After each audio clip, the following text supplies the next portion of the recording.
जनकपुरा गांव से कुछ दूरी पर एक विशाल डंपिंग मैदान फैला हुआ था, जहां आसपास के कई गांवों का कचरा लाकर फेंक दिया जाता था। हर सुबह एक दुबला पतला आदमी फटे और मैले कपड़ों में टटोलते कदमों से उसी मैदान में पहुंचता था। उसके हाथ में एक बड़ी सी बोरी होती और वो कचरे के ढेरों को इधर उधर हटाते हुए उन वस्तुओं की तलाश करता जो उसकी 2 वक्त की रोटी का सहारा बन सकती थीं। उसका नाम था मनोज। गरीब घर में जन्मा, ज्यादा पढ़ लिख नहीं पाया। माँ बाप भी कुछ साल पहले ही दुनिया छोड़ गए थे। अब ना कोई सहारा था, ना कोई अपना।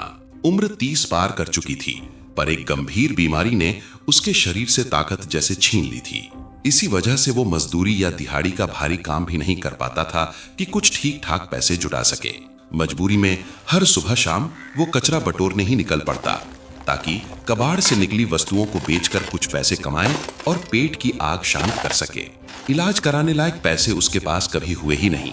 हालांकि किस्मत ने उसे जितना भी तोड़ा हो, गरीबी और बेबसी ने उसे कितना ही पस्त किया हो, मनोज अपनी इंसानियत को कभी नहीं छोड़ता था। वो अपने वफादार कुत्ते को रोटी देना कभी नहीं भूलता। जो भी सूखा सूखा उसे खाने को मिलता, वो उसका आधा हिस्सा अपने इस साथी को खिलाता। मनोज मेहनती था, ईमानदार था और सबसे बढ़कर एक नेक दिल इंसान था। उसका पुराना और बेमेल पहनावा देखकर गांव के बच्चे अक्सर उसका मजाक उड़ाते। अरे देखो, कबाड़ी वाला आ गया, कबाड़ी वाला। गांव वाले उसे नकारा आवारा कहकर दुत्कारते, लेकिन मनोज किसी की कटु भाषा पर ध्यान नहीं देता। वो बस अपने काम से काम रखता। बीमारी और गरीबी के दोहरे बोझ से टूटकर उसकी पत्नी भी उसे छोड़कर चली गई थी। उसका एक छोटा बेटा था, उसे भी वो साथ ले गई। इस घटना को 5 साल बीत चुके थे। मनोज अकेलेपन के गहरे कुएं में धंसता चला गया था। समय और किस्मत जैसे उसकी परीक्षा लेने पर तुले थे। रात को अक्सर मनोज अपनी चारपाई पर लेटा आसमान को निहारता रहता और वो अपनी किस्मत को कोसते हुए कहता कि गांव में मेरा कोई सम्मान नहीं करता। कब तक ऐसी जिल्लत भरी जिंदगी जीता रहूंगा भगवान। हे भगवान, मुझे इतना गरीब और लाचार क्यों बनाया? मेरी किस्मत में भी कुछ अच्छा लिख दे भगवान। भावुकता में मनोज की आंखें नम हो जाती। कुछ दिन बाद रोज की तरह आज भी मनोज सुबह सुबह अपनी बोरी उठाकर कचरे के ढेरों की ओर चल पड़ा था। उसे क्या पता था कि ये साधारण सा दिन उसके जीवन की दिशा बदलने वाला है। मानो आज ईश्वर ने उसकी पुकार सुन ली हो, या शायद उसके नेक कर्मों का फल उसे मिलने वाला हो। कचरे को एक पतली छड़ी से उलट पलटते हुए अचानक उसकी नजर एक बोरी पर पड़ी, जो कचरे के बीच आधी दबी हुई थी। मनोज ने उसे खींचकर बाहर निकाला। बोरी आधी भरी हुई थी, पर अत्यंत साफ सुथरी और ऊपर से कसकर बंधी हुई। ये देखकर मनोज के भीतर हल्की हैरानी जागी। आखिर किसने इसे यहाँ फेंका होगा? कल तो ये बोरा उसे कहीं दिखाई नहीं दिया था। पर अगले ही पल वो खुद से बोला, मुझे इससे क्या, खोलकर देखता हूँ। क्या पता कुछ काम का सामान निकल आए, जिससे दिन के 4 पैसे बन जाएं। बोरी इतनी मजबूती से बंधी थी कि उसे खोलने में मनोज को काफी मशक्कत करनी पड़ी। अंततः जब रस्सी ढीली हुई और उसने बोरी का मुंह खोला, तो भीतर का नजारा देखकर उसका मुंह खुला का खुला रह गया। आंखें अविश्वास में फैल गईं। बोरी 500 रुपए के नई गड्डियों से ठूस ठूस कर भरी पड़ी थी। ये दृश्य देखते ही उसकी आंखों में चमक दौड़ गई। एक पल में उसके रोंगटे खड़े हो गए, पर उसी क्षण मन में शंका का साया भी उभरा। ये नोट नकली तो नहीं, और भला असली नोट कोई यहाँ कचरे में क्यों फेंकेगा? कांपते हाथों से मनोज ने एक गड्डी से एक नोट निकाला और उसे रोशनी में ऊपर उठाकर परखने लगा। कुछ ही सेकंड में उसकी सांसें तेज हो गई। अरे, ये तो असली नोट है। अब उसके सामने असंख्य सवाल खड़े थे। क्या मैं इसे पुलिस को सौंप दूं? पर अगले ही पल दूसरा विचार आया। नहीं, पुलिस तो उल्टा मुझे ही चोर समझकर जेल में ठूस देगी। तो फिर क्या करूं? इसे यूं ही यहां छोड़कर चले जाना सबसे बड़ी भूल होगी, बेवकूफी होगी। नहीं, ये जरूर ऊपर वाले की कृपा है। एक काम करता हूं, पहले इसे घर ले जाता हूं, फिर सोचूंगा आगे क्या करना है। वो घबराहट भरी नजरों से चारों ओर देखने लगा, कहीं कोई देख तो नहीं रहा। फिर उसने जल्दी से बोरी को एक कोने में खींचा। इतना सारा पैसा मनोज ने अपनी पूरी जिंदगी में कभी नहीं देखा था। उसकी बेचैनी उसकी खुशी को दबा रही थी। उसने जल्दबाजी में बोरी को फिर से कसकर बांधा और नोटों से भरी बोरी को अपनी बड़ी कबाड़ी वाली बोरी में छुपा दिया। फिर उसे ऐसे कंधे पर लाद लिया कि देखने वाले को बस कबाड़ का सामान ही दिखे। बोरी का वजन 22 से 25 किलो के आसपास था। मनोज ने तुरंत बोरी को पीठ पर लादा और सावधानी से धीमे धीमे कदमों में अपने घर की ओर बढ़ने लगा। हर कदम फूंक फूंक कर रखता, ताकि किसी को जरा भी शक ना हो। इतना वजन लेकर वो अपने घर तक जाता तो थकान की वजह से उसे कई जगह रुकना पड़ता, इसलिए वो एक शॉर्टकट रास्ते से होता हुआ सीधा अपने गांव की गली में पहुंचता है। रास्ते भर उसे हर आवाज एक शक जैसी लगी। वो किसी भी व्यक्ति की तरफ नहीं देखता, बस सीधा अपने घर की तरफ चला जा रहा था। फाइनली वो घर पहुंचकर बोरी को फट से एक कोने में रखकर टोकरी से ढक देता है। उसका दिल इतनी जोर से धड़क रहा था मानो कलेजा बाहर निकल आएगा। वो दरवाजा बंद करके खिड़की से बाहर झांकने लगता है कि कहीं कोई मेरा पीछा तो नहीं कर रहा था, किसी ने देखा तो नहीं। बाहर तो उसे ऐसा कोई नहीं दिखा। फिर वो तुरंत खिड़की बंद करके एक गहरी और राहत की सांस लेता है। गर्मी और घबराहट से मनोज पसीने से तरबतर हो चुका था। वो पानी से भरे मटके के पास गया और ग्लास में पानी निकालकर पीने लगा। अब मन शांत था और चेहरे पर एक गहरी मुस्कान भी। वो टोकरी से ढकी उस बोरी को निहारे जा रहा था जो अब उसकी किस्मत तय करने वाला था। आज से मनोज के जीवन में एक नया अध्याय शुरू होने वाला था। अब नोटों से भरी ये बोरी मनोज के जीवन में सुख समृद्धि लाएगी या फिर एक बड़ी आफत, ये तो मनोज की अक्ल और सूझबूझ से तय होने वाला था। अब मनोज उस बोरी के पास जाकर बैठ जाता है और बोरी को खोलना शुरू करता है। नोटों के नए व ताजा बंडल उसकी आंखों के सामने थे। वो कुछ देर उन्हें निहारता है और फिर नोटों का एक बंडल उठाकर उन्हें गिनना शुरू करता है। एक बंडल में 500 रुपए के 200 नोट थे, यानी एक बंडल में 1 लाख रुपए। मनोज ने अंदाजा लगाया और आश्चर्य से बोला कि बोरी में 9-10 करोड़ रुपए तो होंगे ही। इतना पैसा देखते ही वो सोचने लगा कि घर पीरे गांव की धन संपदा मिला दी जाए तब इतना पैसा नहीं होगा। मैं जीवन भर इतना पैसा खर्च नहीं कर पाऊंगा। पर तभी अचानक उसके मन में एक डर की लहर दौड़ी। वो हैरानी से सोचने लगा कि इतना पैसा आखिर किसका होगा। किसी बड़े रईस व्यक्ति का होगा और कोई चोरी करके भागा होगा और चोर ने पकड़े जाने के डर से ये पैसा कचरे के ढेर में फेंक कर चला गया हो। तभी मनोज डरी सहमी आवाज में बुदबुदाता है, अब तक तो ये चोरी की खबर पुलिस तक तो पहुंच ही गई होगी और वो इन पैसों की तलाश भी कर रही होगी। कहीं वो सुराग जुटाते जुटाते मुझ तक न पहुंच जाए। तभी मनोज खुद को तसल्ली देते हुए कहता है, नहीं नहीं, ऐसा नहीं हो सकता। मुझे किसी ने उन पैसों के साथ देखा ही नहीं और किसको पता कि वो पैसे कचरे के ढेर में थे।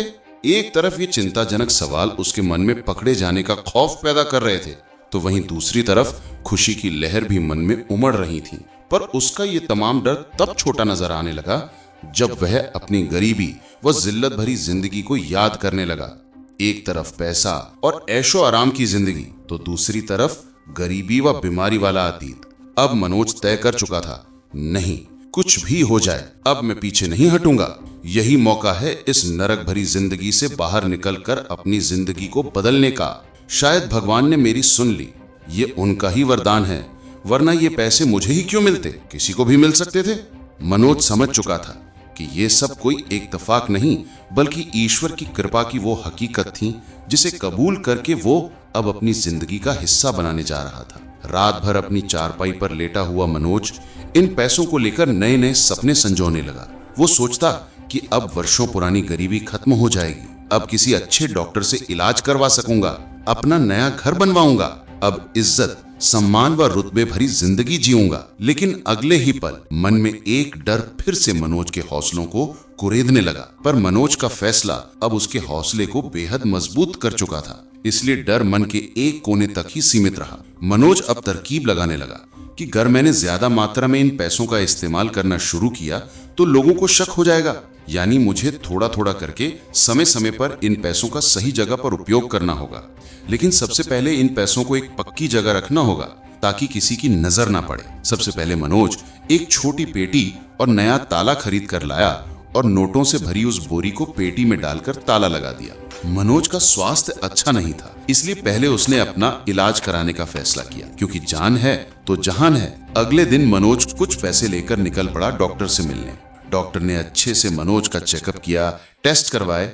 डॉक्टर ने पहली बार उसे इज्जत से बैठाया, दवाइयां दी और कहा, इलाज मुमकिन है, 1 महीने बाद तुम पूरी तरह ठीक हो जाओगे। सालों बाद मनोज के चेहरे पर एक सच्ची मुस्कान आई। अगला दिन मनोज के लिए एक नई सुबह बन गया। वर्षों बाद उसने आईने में खुद को गौर से देखा। चेहरा कमजोर था मगर आंखों में अब उम्मीद की चमक थी। उसने सोचा अगर समझदारी से काम लूं तो सब बदल सकता है।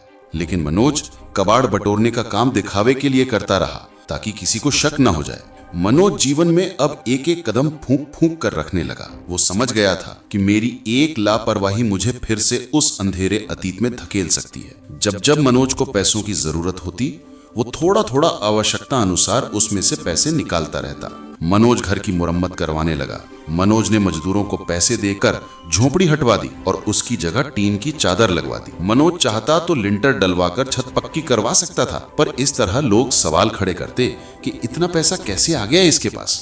कुछ ही दिनों में मनोज का घर पूरी तरह से बदल गया। घर दिखने में साफ सुथरा व आकर्षक दिख रहा था। गांव मोहल्ले वाले हैरान थे। हर जगह अब मनोज के चर्चे। कोई बोलता, अरे इस कबाड़ी वाले के पास इतना पैसा कहां से आ गया कि घर की काया पलटी कर दी। तो कोई बोलता, अरे इसमें पैसे वाली क्या बात है, इतने सालों से कबाड़ बेच रहा, अब तक इतने पैसे तो जुटा ही लिए होंगे, इसमें कौन सी बड़ी बात है। इन सब के बीच मनोज अपने कुत्ते को नहीं भूला था। मनोज के साथ अब उस कुत्ते की भी किस्मत चमक गई।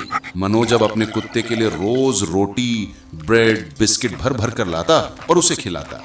मुश्किल समय में ये कुत्ता हमेशा मनोज के साथ रहा, तो भला अब मनोज उसे कैसे भूल सकता था। आसपास के कुछ लोग तो मनोज से अब मिलने भी लगे, उससे बातें करने लगे। वो बातों बातों में पूछते, अरे मनोज भाई, लगता है कबाड़ बेचकर अच्छा पैसा कमाने लगे हो। मनोज समझदारी के साथ ठंडे स्वर में जवाब देता, अरे नहीं भैया, वो बस कबाड़ में एक महंगी घड़ी मिली थी, बस उसे ही बेचकर कुछ पैसे मिल गए थे। इसी तरह कभी कभी कोई महंगी पुरानी वस्तु हाथ लग जाती है तो उसे बेचकर थोड़ा बहुत पैसा बन जाता है। इसी तरह मनोज हर बार लोगों को ऐसा ही बताने लगा। लोग भी मनोज की बातों पर विश्वास कर लेते। लगभग 1 महीना बीत गया। मनोज की बीमारी अब ठीक ही चुकी थी। मनोज अब पूरी तरह स्वस्थ हो चुका था। मनोज अब कबाड़ी का काम छोड़कर गांव के नुक्कड़ पर एक छोटी सी राशन की दुकान खोलता है। कुछ दिन तक बस दाल, चावल, आटा और कुछ मसाले ही रखे। नई दुकान थी। लोग दुकान पर आने से पहले हिचकिचाते, पर धीरे धीरे ग्राहक आने लगे। मनोज सभी से बहुत प्रेम से बात करता, यहाँ तक कि उधार में भी सामान दे देता। जब ग्राहक बढ़ने लगे तो मनोज और भी कई सामान दुकान पर रखने लगा। कुछ ही हफ्तों में मनोज की दुकान अच्छी चलने लगी। मनोज अब उन पैसों का अच्छा उपयोग कर सकता था, क्योंकि लोग अब ये सवाल पूछने वाले नहीं थे कि इतना पैसा कहाँ से आ रहा है, क्योंकि सभी जानते हैं कि दुकान अच्छी चलती है तो पैसा तो अच्छा आ रहा होगा। लेकिन फिर भी मनोज सतर्क था। जल्दबाजी करना ठीक नहीं। जरा सी चमक धमक दिखी तो लोग सवालों की बौछार कर देंगे। इसलिए बाहर से वह अब भी वही सीधा साधा दुकानदार दिखता था, जो हर ग्राहक को मुस्कुराकर क्या चाहिए भैया कहता था। लेकिन भीतर से भीतर वो जानता था कि उसकी पुरानी बोरी में इतनी पूंजी छिपी है कि न सिर्फ उसकी बल्कि कई जिंदगियों की दिशा बदल सकती है। मोहल्ले के लोग अब मनोज को सम्मान की नजरों से देखने लगे। अब कोई नकारा नहीं बल्कि मनोज भाई कहकर पुकारते। कभी कभी मोहल्ले की बुजुर्ग औरतें उससे कहती, मनोज बेटा, तुम तो बहुत बदल गए हो। अभी कुछ महीना पहले तुम कबाड़ बेचते थे, बीमार रहते थे, फटे पुराने कपड़े पहनते थे, पर अब देखो ऐसे ही खूब तरक्की करो बेटा। इनकी बातों में जलन व तिरस्कार नहीं बल्कि खुशी व दुआ थी। मनोज का चेहरा एक ऐसी संतोषजनक मुस्कान से भर गया जिसकी चाह उसे बरसों से थी। मनोज का सीना अब गर्व से चौड़ा हो गया। वह अब सर झुकाकर नहीं बल्कि सर सम्मान से उठाकर चलता। चेहरे पर लाचारी नहीं बल्कि अब आत्मविश्वास था। मनोज ने अब कारोबार को बढ़ाने का सोचा। कुछ महीने बाद मनोज ने उस बोरी से थोड़ा और पैसा निकाला और एक छोटा सा गोदाम शुरू किया। माल ढोने के लिए पुरानी ट्रक खरीदी और अब सिर्फ बेचने वाला नहीं, सप्लाई करने वाला बन गया। मनोज अब एक साधारण इंसान नहीं रहा, वो अब मनोज से मनोज सेठ बन गया। इन तमाम तरक्की के बीच मनोज के मन में एक डर हमेशा बना रहता। रात को जब वह उस बोरी के पास बैठता तो इन पैसों का असली मालिक आ गया तो, पर अगले ही पल खुद को दिलासा देता, नहीं, ये मेरी किस्मत का इनाम है। मैंने सालों की बेबसी सही है, किसी का बुरा नहीं चाहा, किसी का हक नहीं छीना। मनोज आधा समय गोदाम पर तो आधा समय दुकान पर रहता। मनोज ने जैसे जीवन की कल्पना की थी वह उसे अब मिल चुका था। ये सब चलते मनोज को 5 साल बीत चुके थे, पर जीवन में अभी भी एक अधूरापन था, और वो अधूरापन था परिवार का। पर अब वह भी जल्द ही पूरा होने वाला था।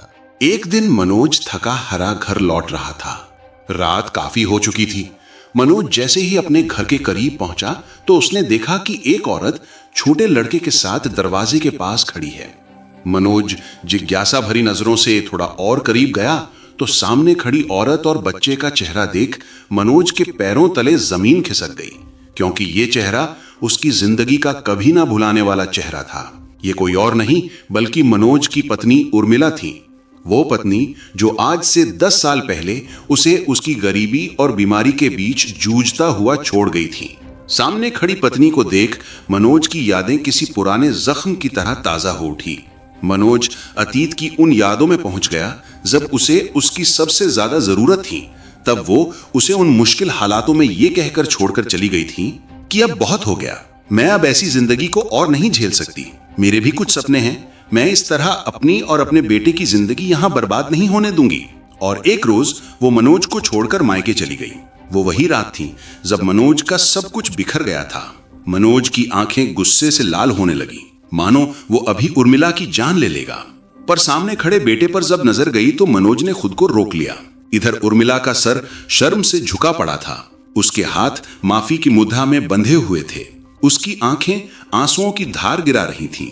उसका चेहरा वक्त की मार से झुलसा पड़ा था और अब पश्चाताप के आंसुओं से भीग रहा था। वो बेबस खड़ी थी, मानो उसे अब जीवन में एक पति और बेटे के पिता होने का महत्व समझ आ चुका था। मनोज बेटे को गले से लगाने की चाह में फटा जा रहा था, पर अतीत की बेबसी ने मनोज के पैर मानो जमीन में जमा दिए हों। मनोज कई सवालों की कश्मोकश में था कि अब ये यहाँ क्यों आई है? क्या इसका लौटना सच में मोहब्बत है या फिर दौलत की चमक उन्हें वापस खींच लाई है? मनोज ठंडे स्वर में बोला, क्यों आई हो अब यहाँ? क्या लेने आई हो? जब मैं खाली हाथ था तुम चली गई थी ना मुझे छोड़कर, और अब जब मेरे पास कुछ है तो लौट आई हो। उर्मिला की आंखों से आंसू बह निकले। वो रुआसी आवाज में बोली, अब हम सच में पछता रहे हैं। बच्चों को तुम्हारा साया चाहिए। उस मुश्किल दौर में तुम्हारा साथ देने की बजाय मैं तुम्हारा साथ छोड़कर चली गई। हाँ, मैं माफी के लायक नहीं, लेकिन इन बच्चों का कोई कसूर नहीं। तुम इन्हें रख लो, मैं किसी तरह अपना जीवन बसर कर लूंगी या कहीं मर खप जाऊंगी। मेरे साथ ऐसा ही होना चाहिए। मनोज की आंखें अब नम हो गई। उसने देखा कि उर्मिला को न सिर्फ अपनी गलती का एहसास है, बल्कि अपने किए पर पछतावा भी है। उसे एक मौका मिलना चाहिए। मनोज ने गहरी सांस ली। मनोज के अंदर उमड़ रहा अपनेपन का ज्वालामुखी अब फट पड़ा। वो दौड़कर उर्मिला और बच्चों को गले से लगा लेता है। अब सब कुछ अच्छा हो गया था। धन दौलत, रुतबा, सम्मान, घर परिवार सब कुछ मिल गया था। अब मनोज के पास वो सब कुछ था जिसकी उसने कभी कल्पना की थी, जो कुछ उसने ईश्वर से मांगा था। पर अब मनोज की मुश्किलें बढ़ने वाली थीं। एक दिन उर्मिला की नजर कमरे के एक कोने में रखे उसी नई चमकती पेटी पर पड़ी जिसमें मनोज के सपनों को हकीकत में बदलने वाली बेशुमार दौलत पड़ी थी। पेटी पर ताला लगा देख उर्मिला का मन सवालों के कौतूहल से भर गया। उर्मिला ने जिज्ञासा भरे मन से पूछा, अरे ये इस पेटी में ताला क्यों लगा है? क्या है इसके अंदर? मनोज जानता था कि उर्मिला की नजर उस पेटी पर जरूर पड़ेगी और पूछेगी कि उसमें क्या है, इसलिए मनोज का जवाब पहले से तैयार था। मनोज ठंडे स्वर में बोला, अरे हमारे गोदाम में एक ड्राइवर है, ये उसी का है। वो बोला कि मैं जब गांव से वापस आऊंगा तब ये पेटी सब ले जाऊंगा। बस तब से यहीं पड़ी है। बस कुछ ही दिन में वो आ जाएगा और ले जाएगा अपनी ये पेटी। मनोज के इस जवाब से उर्मिला संतुष्ट तो हो गई थी, पर ज्यादा समय तक ये झूठ चलने वाला नहीं था। इस मुसीबत का तो मनोज को पहले से अंदाजा था, पर अब जो मुसीबत आने वाली थी मनोज अब उससे अनजान था। अगले ही दिन मनोज ने टीवी पर एक ऐसी खबर देखी जिसने उसकी टेंशन और बेचैनी को बढ़ा दिया। न्यूज में दिखाया जा रहा था कि जिले के विधायक के घर से 5 साल पहले जो करोड़ों रुपयों की चोरी हो गई थी, उसके बारे अहम जानकारी निकल कर आई है। पता चला है कि यह काम 3 से 4 चोरों का है। इन सभी को आखिरी बार किसी गांव के डंपिंग ग्राउंड की तरफ जाते देखा गया था, जिसके पास बड़ी सी बोरी थी। मनोज की धड़कनें तेज हो गई। मनोज डर गया, उसके मुंह पर पसीना उभर आया। अब क्या होगा? मनोज का दिमाग एकदम सन्न होने लगा। मनोज सकपका गया, पर अगली खबर ने उसे थोड़ी राहत दी। न्यूज रिपोर्टर ने कहा कि अभी तक चोर का कोई अता पता नहीं चल पाया है, पर पुलिस टीम अपनी छानबीन कर रही है। जल्दी ही चोरों का पता चल जाएगा। ये बात सुन मनोज ने थोड़ी राहत की सांस ली। 5 साल बाद भी पकड़े जाने का डर मनोज चैन की जिंदगी जीने नहीं दे रहा था। मनोज ने फैसला किया कि अब मुझे जल्द से जल्द इन पैसों को ठिकाने लगाना होगा। मनोज मन ही मन बुदबुदाया, अभी भी ये बहुत सारे पैसे हैं। ये पैसे कई लोगों का जीवन बेहतर बना सकते हैं। रात में जब सब सो गए तब मनोज बेड पर लेटा हुआ सोच रहा था कि अब इन बचे हुए पैसों का क्या करूं, क्योंकि पैसे की ये बोरी मिले मनोज को 6 साल बीत चुके थे।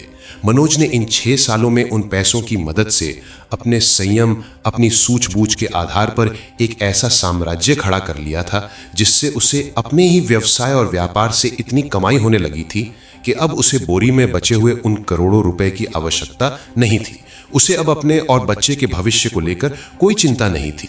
स्वस्थ शरीर, अच्छा घर परिवार, समाज में मान सम्मान, रुतबा, धन दौलत, सब कुछ मनोज के पास था। इन 6 सालों में मनोज 2.5 से 3 करोड़ रुपए खर्च कर चुका था। बेटे की अच्छे स्कूल में एडमिशन भी करवा दी, पर अब भी बोरी में कई करोड़ रुपए बचे हुए थे। मनोज ने फैसला किया कि अब वो इन बचे हुए पैसों को समाज सेवा में लगाएगा। गरीबी के कारण कोई बच्चा अशिक्षित ना रह जाए, इसके लिए मनोज ने अपने गांव में एक ऐसा प्राथमिक विद्यालय बनवा दिया जिसमें बच्चे कम से कम पैसे में पढ़ सकते थे। वो स्वयं हर साल स्कूल को अपनी तरफ से फंडिंग करने लगे ताकि स्कूल की व्यवस्था और शिक्षकों की पगार सुचारू रूप से चलते रहे। पैसों के अभाव में मनोज सालों तक बीमारी से जूझता रहा, इसलिए मनोज ने गांव में एक फ्री हेल्थ चेकअप क्लिनिक खुलवा दिया, जहां गांव का ही एक डॉक्टर वहां लोगों का फ्री हेल्थ चेकअप करता। कुछ साल पहले जहां लोग उसे तिरस्कार की नजर से देखते थे, वहां अब मनोज गांव वालों के किसी भगवान या मसीहा से कम नहीं था। वह आदमी जिसे कभी समाज ने ठुकरा दिया था, अब समाज का सहारा बन गया था। अब मनोज के पास बस 1-8 करोड़ रुपए ही बचे थे। उन्हें भी मनोज ने मंदिर और अनाथालय ट्रस्ट में थोड़ा थोड़ा करके दान कर दिया। अब मनोज पूरी तरह से चिंता मुक्त हो चुका था। सारे पैसे मनोज नेक कर्म में लगा चुका था। मनोज ने अपने व्यापार से कमाए कुछ पैसों से अपनी पत्नी के लिए अचार का एक छोटा सा स्टार्टअप शुरू करवा दिया। मनोज दीवार पर टंगे अपने माता पिता की तस्वीर के सामने खड़ा उन्हें निहार रहा था और आज उन्हें बहुत याद कर रहा था, क्योंकि आज वो जो कुछ भी था उसके पीछे उनके माँ बाप की दी हुई गहरी सीख का भी बड़ा योगदान था। मनोज जब भी अपने माँ पिता को याद करता था तो उसे बहुत हिम्मत मिलती थी, क्योंकि पिताजी हमेशा कहते थे, बेटा जीवन में कितनी भी मुश्किल परिस्थितियां बन जाएं, कभी हिम्मत मत हारना, खुद पर और अपनी मेहनत पर भरोसा रखना, देखना एक दिन सब ठीक हो जाएगा। क्योंकि बेटा स्थितियां परिस्थितियां बदलती रहेंगी, पर तुम अपना ईमान मत बदलना। वहीं माँ हमेशा ये कहती थी कि बेटा ईश्वर पर भी विश्वास रखना, कभी गलत राह पर मत चलना, किस्मत बनकर नहीं आती बेटा, बनानी पड़ती है। अपने कर्म हमेशा अच्छे रखो, जरूरतमंद लोगों की मदद अपनी जिम्मेदारी समझकर करो, अपनी जिम्मेदारी से कभी भागना नहीं बेटा, देखना जीवन में एक दिन सकारात्मक बदलाव आने लगेगा। मनोज के पास आज जो कुछ भी था, सुख, शांति, सुकून, प्यार, आनंद, ये सब दुनिया की किसी भी दौलत से खरीदा नहीं जा सकता था। असल मायने में असली दौलत तो उसे अब मिली थी, बाकी ये कागज के नोट तो सिर्फ सहारा मात्र थे। तो दोस्तों, आपने देखा कि कैसे वक्त और किस्मत ने मनोज की परीक्षा ली, पर मनोज ने हिम्मत नहीं हारी। उसने कभी कोई गलत काम नहीं किया, ना ही कोई गलत कदम उठाया। माँ बाप तो जीवित नहीं थे, पर उनकी सीख और गहरी बात आज भी मनोज के साथ मजबूती से खड़ी थी, जिन्होंने मनोज को हर मुश्किल हालात से लड़ने की हिम्मत दी, उसे अच्छे कर्म करने की प्रेरणा दी।